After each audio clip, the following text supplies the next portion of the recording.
राधे राधे दोस्तों, विक्रम बेताल की कहानी में आपका फिर से स्वागत है। आइए जानते हैं इस कहानी के बारे में। विराग में अंधा कौन।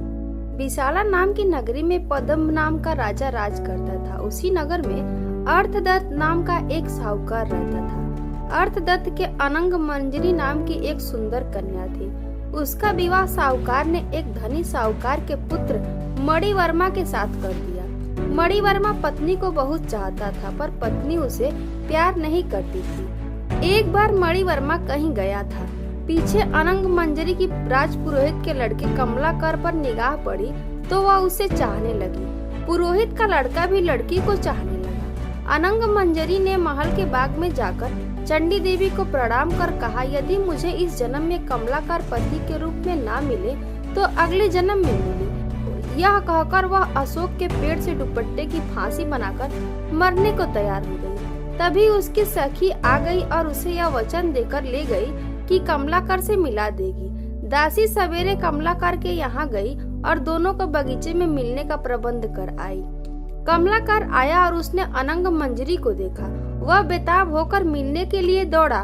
मारे खुशी के अनंग मंजरी के हृदय की गति रुक गई और वह मर गई।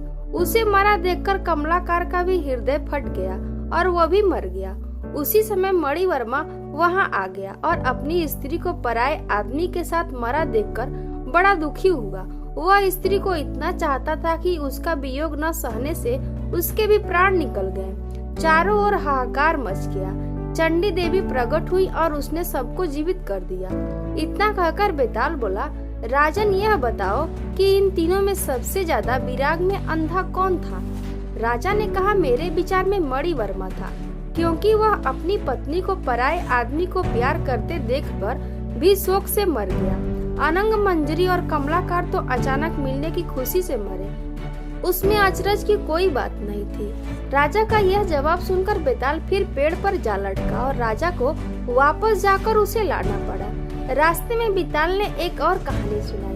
और नई कहानी सुनने के लिए हमारे चैनल को सब्सक्राइब करें और वीडियो को लाइक करें। मिलते हैं फिर से और नई कहानी लेकर अन्य वीडियो में। तब तक के लिए जय सीताराम।